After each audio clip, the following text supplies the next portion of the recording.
మన ప్రభువైన యేసుక్రీస్తు నామములో కూడి వచ్చిన ప్రతి ఒక్కరికి వందనాలు తెలుపుకుంటూ దేవుని యొక్క పరిశుద్ధ గ్రంథంలో నుంచి లూకాసు వార్త 1వ అధ్యాయం 37వ వచనం మనం చదువుకుందాం.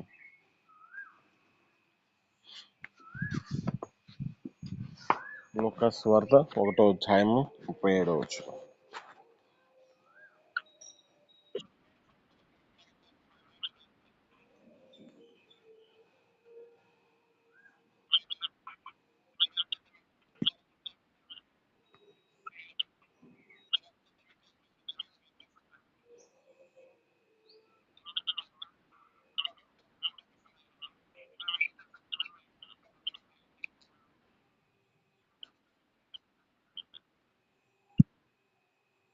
ఇంకో మాట మార్కు సువార్త 10వ అధ్యాయం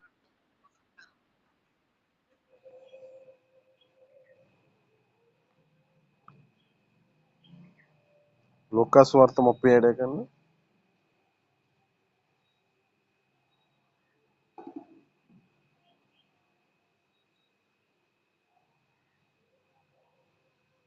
లూకాసు వార్త 1వ అధ్యాయం 37 వచ్చినాగా.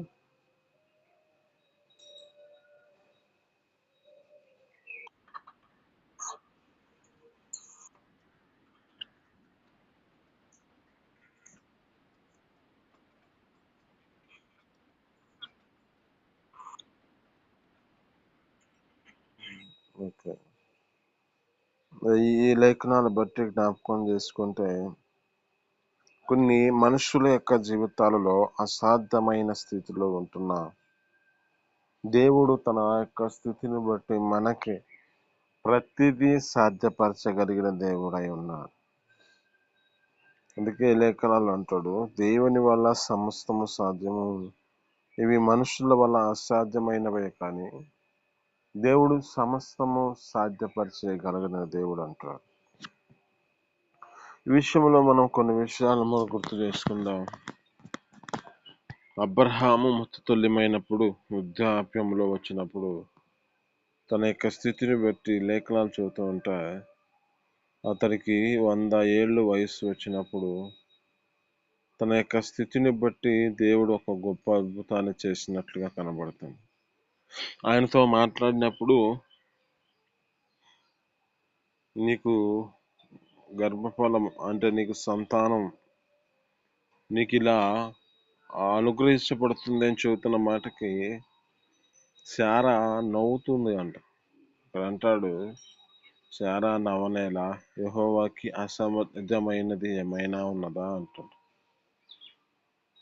అయితే ఇక్కడ మనం జీవితాల్లో జ్ఞాపకం చేసుకుంటే ఈ లోకంలో తమ యొక్క జీవితాలలో ఆలోచిస్తున్న ఆలోచనలో ప్రతి విషయాలలో మనము అసాధ్యము అనుకుంటూ ఉంటాం, కానీ మన దేవుడు సాధ్యపరచగలిగిన దేవుడు. ఒకటి, ఏ విషయంలో సాధ్యపరచగలిగిన దేవుడు? ఎవరి జీవితాలలో అయితే గొడ్రాలుగా ఉన్న పరిస్థితిలో ఉన్నారో వారి పట్ల దేవుడు అద్భుతాన్ని చేయగలిగిన దేవుడు. వారి పట్ల వారికి ఏ పరిస్థితి అయితే వారి జీవితాల గర్భఫలం లేక తమ జీవితాలు నడిపించబడుతున్నాయో వారి పట్ల గర్భఫలం అనుగ్రహించగలిగిన దేవుడు. ఇక్కడ ఈ అనుభవంలో జ్ఞాపకం చేసుకుంటే వారి జీవితాల్లో అంటాడు అక్కడ మృతతుల్యమైపోయిన పరిస్థితిలో, అంటే ఇక వారి శరీరము ఏమాత్రము వారి యొక్క స్థితిని బట్టి ఇక ఈ యొక్క పిల్లలను కనే స్థితి కాదు. ఆ పిల్లల్ని కనే స్థితిలో కాకుండానే దేవుడు వారి పట్ల గొప్ప అద్భుతాన్ని చేశాడు. ఆమేన్, హల్లెలూయా. రెండవదిగా మనం జ్ఞాపకం చేసుకుంటే రెండోది ఏమిటంటే దేవుడు మోషేని ఏర్పరచుకున్నాడు. మోషేని ఏర్పరచుకుని ఆయన ప్రత్యేకంగా వారిని సిద్ధపరిచి వాళ్ళని తీసుకెళ్ళడానికి అనేకమైన అద్భుతాలు చేశాడు. ఈ అద్భుతాల్లో జ్ఞాపకం చేసుకుంటే ఇంకా ఈయన తన ముందు ఒక సముద్రం వచ్చినప్పుడు ఆ ముందు ఆ యొక్క వ్యక్తి ఆ సముద్రాన్ని తన కాడ ఉన్న ఆ కర్రతో కొట్టుగా ఆ దేవుడు ఒక గొప్ప అద్భుతాన్ని చేశాడు. అది రెండుగా చీలింది. ఇక్కడ జ్ఞాపకం చేసుకుంటే గొప్ప అద్భుతం. ఇక్కడ మనుషుల యొక్క జీవితంలో అది సాధ్యపరచగలిసినది కాదు, కానీ దేవుని వలన అది సాధ్యపరచబడింది. ఆయన అక్కడ జ్ఞాపకం చేసుకుంటే అనేకమైన వాటిని చేశాడు. అవన్నీ వారు చేశారు, కానీ ఇది చేయడానికి అవకాశం లేని స్థితి. అక్కడ ఆ యొక్క జ్ఞాపకం చేసుకుంటే మోషే ఏది చేస్తే వాళ్ళు కూడా అదే చేస్తున్నారు. కర్ణపుచ్చాసలు అంటే ఫరో యొద్ద ఉన్న వారు అలాంటి స్థితిలో నడిపించబడుతున్న స్థితిలో దేవుడు ఇక్కడ ఒక గొప్ప అద్భుతాన్ని చేశాడు. 2 పాయలుగా చేశాడు ఎర్ర సముద్రాన్ని. యెహోవా ఇక్కడ జ్ఞాపకం చేసుకుంటే వారు సముద్రంలో ఆ పొడినాలను చేసి ఉండక వారు ఆ మార్గంలో వెళ్తున్న సమయంలో వెనక వారికి ఒక శత్రువుగా మార్చబడిన ఫరో సైన్యం వస్తుంది. ఫరో సైన్యం వచ్చినప్పుడు అక్కడ ఏం చేయబడిందంటే వారు దానిలో మునిగి చనిపోయిన స్థితి కనబడుతుంది. ఇప్పుడు వారి జీవితాల్లో జ్ఞాపకం చేసుకుంటే వారు దేవుని గ్రహించారు, వీరికి యెహోవా తోడున్నాడని గ్రహించారు వాళ్ళు. అయితే ఇక్కడ జ్ఞాపకం చేసుకుంటే మనకి ఏ మాట కావాలంటే ఇక్కడ దేవుని వలన సమస్తము సాధ్యపరుస్తాడు. ఆ దేవుని యొక్క చిత్తానికి అప్పగించుకున్న వారి జీవితాల్లో ఏదైనా చేయగలిగిన స్థితిలో దేవుడు తీసుకొస్తాడు. ఒకటి ఇక్కడ గర్భఫలమును దయచేసినట్లుగా కనబడుతుంది. 2 ఇక్కడ జ్ఞాపకం చేసుకుంటే ఒక అద్భుతాన్ని, ఒక సముద్రాన్ని 2 పాయలుగా చేయడానికి దేవుడు ఆ విధంగా మోషేని ఏర్పరచుకున్నాడు. 3 ప్రభువైన యేసుక్రీస్తు అక్కడ కొంతమందికి భోజనం పెట్టాలని, అంటే అనేక మంది ఆయన ఎదుట ఆయన చెబుతున్న బోధన ఆలకిస్తున్న సమయాల్లో ఆయన కొంతమందిని అక్కడ జ్ఞాపకం చేసుకుంటూ ఇంచుమించు 5,000 మందికి భోజనాన్ని పెట్టినట్టుగా కనబడుతుంది. ఇది దేవుని వల్లనే, ఎక్కడ కేవలం ఇది ఎలాంటి సాధ్యపరిచే స్థితి. ఇక్కడ ఆయన జ్ఞాపకం చేసుకుంటే ఆడున్నది ఏమిటి? 5 రొట్టెలు 2 చేపలు. 5 రొట్టెలు 2 చేపలు ఎవరికి అనుగ్రహించబడ్డాయి అంటే అక్కడ జ్ఞాపకం చేసుకుంటే దేవుడు ఏ విధమైన స్థితిలో వచ్చాడు? దేవుని యొక్క సన్నిధిలో ఆయన కృతజ్ఞతాస్తుతులు చెల్లించి వాటిని విరిచి వాటిని ఆ విధమైన స్థితిలో అనుగ్రహించాడు. కనుకనే దేవుడు అక్కడ అన్నిటినీ సాధ్యపరిచాడు. ఒకటి గర్భఫలము, 2 ఒక అద్భుతం, 3 ఇక్కడ వారి జీవితాల్లో తృప్తి, సమృద్ధిగా తృప్తి తినడానికి ఆహారం. వారి జీవితాల్లో ఆ యొక్క ఆహారము తినుటకు తృప్తి కలిగిన స్థితి కనబడుతుంది. 4 జ్ఞాపకం చేసుకుంటే షడ్రక్, మెషక్, అబేద్నెగోలు వారి జీవితాల్లో ఏ విధమైన పరిస్థితులు ఉన్నారంటే అగ్నిగుండంలో వేయబడిన పరిస్థితి. ఆ అగ్నిగుండంలో వారి జీవితాల్లో ఏ విధమైన పరిస్థితికి వచ్చింది అంటే వారి జీవితాలలో జ్ఞాపకం చేసుకుంటే మరణించవలసిన సమయం అది. వారు మరణానికి పాత్రులవుతున్న సమయం అది. కానీ ఏమాత్రం వారికి అగ్ని ఏ హాని చేయలేదు. అక్కడ జ్ఞాపకం చేసుకుంటే ఒక అద్భుతం ఏమిటి అంటే దేవుడే వారి పక్షమున వచ్చి వారికి ఏ హాని చేయకుండా ఆ మండుచున్న అగ్నిలో ఆయన 4వ వ్యక్తిగా వారి పట్ల ఉండి క్షేమంతో వారిని నింపుతున్నారు. ఇది మన ఈ యొక్క మాటల్లో జ్ఞాపకం చేసుకుంటే మన యొక్క జీవితాల్లో అగ్ని వంటి శోధనలు వచ్చిన మన యొక్క దేవుడు ప్రతి విషయాలు మనకు తోడుగా ఉండి అన్ని విషయాలను సాధ్యపరచగలిగిన దేవుడు. అక్కడ అద్భుత రీతిగా జ్ఞాపకం చేసుకుంటే వారు తమ యొక్క జీవితాల్లో దేవుని యొక్క స్థితిని బట్టి ఏమాత్రం వారికి శరీరానికి హాని కలగకుండా తమ జీవితాలు నడిపించబడుతున్న స్థితిలో ఉన్నారు. వారి జీవితాలను బట్టి భయభక్తులతో నడిపించబడి ఆ దేవుని యందు తమ యొక్క స్థితిని బట్టి ఆయన సన్నిధిలో వెడిపించుకుంటూ ఆ విధమైన స్థితిలో వారి జీవితాలు అలాంటి స్థితిలో అప్పగించుకున్న దాన్ని బట్టి కనుకనే దేవుడు వారి పట్ల ఆయన 4వ వ్యక్తిగా వచ్చి ఏ అపాయము కలగ చేయకుండా వారిని రక్షించాడు. 5వదిగా జ్ఞాపకం చేసుకుంటే సింహాల యొక్క నోళ్ళని మూసిన దేవుడు. ఆ సింహాల యొక్క నోళ్ళను మూసి ఆ వ్యక్తిని భక్తుడైన ఆ యొక్క దానియేలు గారిని కాపాడినట్లుగా కనపడుతుంది. ఇది కేవలం ఎలా సాధ్యపరచబడింది? ఇతడు దేవుని సన్నిధిలో ప్రార్థించేవాడుగా ఉన్నాడు. ఆ ప్రార్థన తన జీవితంలో ఏ విధమైన పరిస్థితుల్లో అంటే సాధ్యము కానిది, అంటే అసలు చనిపోవలసిన స్థితిలో ఉన్నవాడు, కానీ దేవుడు ఆ యొక్క సాధ్యపరచగలిగిన దేవుడు కనుక ఏ అపాయము ఆ యొక్క ద్వారా కలగకుండా దేవుడు వారిని రక్షించినట్లుగా కనబడుతుంది. కనుక మన జీవితాల్లో ఏం చేయబడాలి అంటే మన జీవితంలో ప్రార్థన అనుభవాన్ని కలిగి ఉండాలి. 3 జ్ఞాపకం చేసుకుంటే కుష్టి రోగి తన జీవితంలో స్వస్థత పొందుకున్నాడు. ఎలాగా? అదే 6 అంటే ఇక్కడ జ్ఞాపకం చేసుకుంటే అసాధ్యపరుచుతూ ఉన్న దేవుడు వారి పట్ల ఏ విధమైన అద్భుతాన్ని చేశాడు అంటే ఇక్కడ జ్ఞాపకం చేసుకుంటే వారి పట్ల చేసిన అద్భుతం ఏమిటంటే ఆయన వారికి ఆ కుష్టి రోగమును తొలగించడానికి ఒక సేవకుని ఏర్పరచుకున్నాడు. ఆ సేవకుని ఏర్పరచుకున్న దాన్ని బట్టి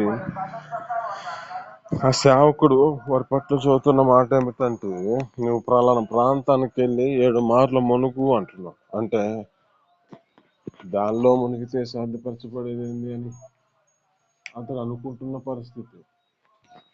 కానీ దేవుడు వారి పట్ల ఆ యొక్క కుష్టి రోగాన్ని తొలగించినట్లుగా అతని జీవితంలో పసిపిల్ల దేహం వల్లే మార్చబడింది అంటున్నాడు.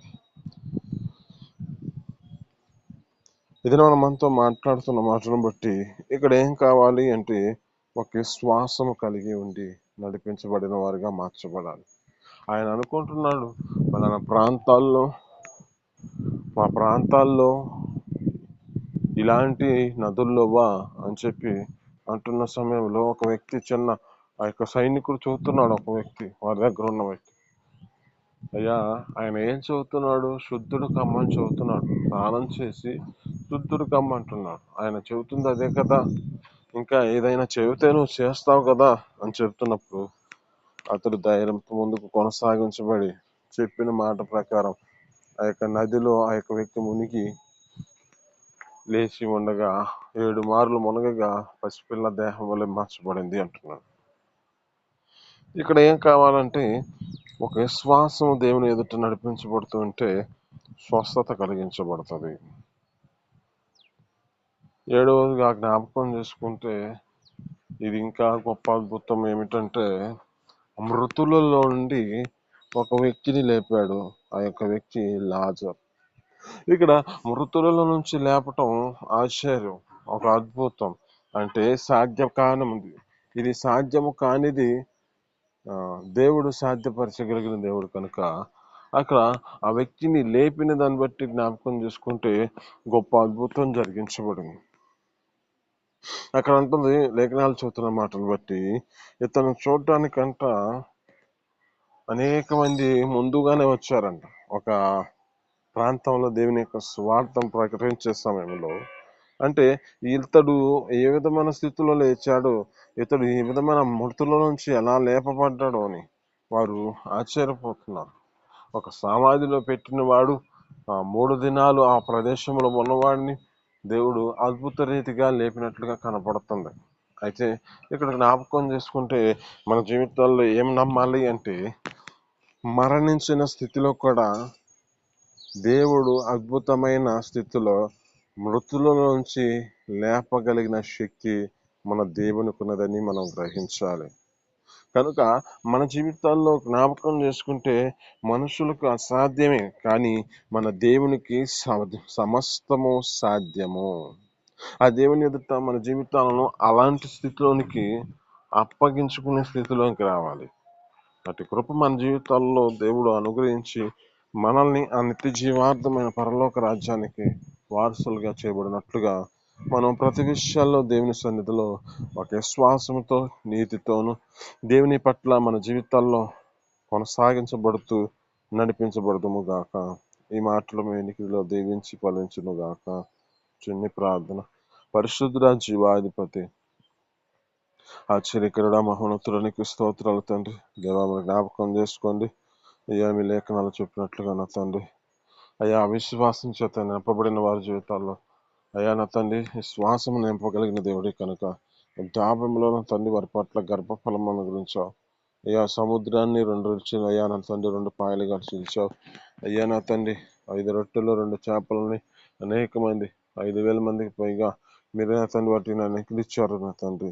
అయ్యా నా తండ్రి అగ్నిగుండంలో పడిన షడ్రాక్ మెషనోకు అభిజ్ఞాన్ని ఏ విధంగా వారిని నా తండ్రి కాపాడారో మాకు కనపడుతుంది.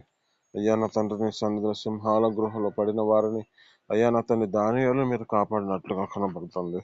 అయ్యా నా తండ్రి కుష్ఠ రోగికి స్వస్థత ఇచ్చి నయామానికి మీరు స్వస్థత ఇచ్చారు నా తండ్రి. అయ్యా నా తండ్రి వారి జీవితాల్లో ఒక విశ్వాసంతో నడబడితే అయ్యా ఇలాంటి కార్యాలు జరిగించబడతాయని గ్రహించే మనసును మీరు కనెక్ట్ చేసిన దాన్ని బట్టిన స్తోత్రాలు. అయ్యా మృతులలో నుంచి లేపగలిగిన శక్తి నీలో ఉన్నదని గ్రహించి అయ్యా నా తండ్రి మృతి చెందిపోయిన వారిని కూడా లేవనెత్తగలిగిన శక్తి నీ పట్ల ఉన్నదని గ్రహించే మనసు మాకు ఇచ్చిన దాన్ని బట్టి స్తోత్రాలు తండ్రి. దేవా మాకు జ్ఞాపకం చేసుకోండి. ఇటు జీవితంలో మా జీవితాలు ఎలాంటి విశ్వాసంతో నింపబడాలో మాకు గుర్తు చేసిన దాన్ని బట్టి స్తోత్రాలు.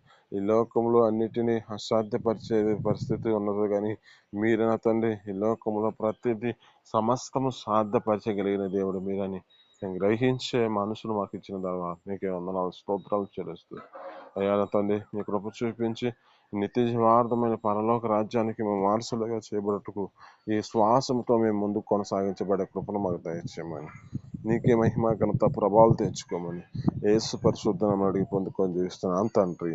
ఆమేన్.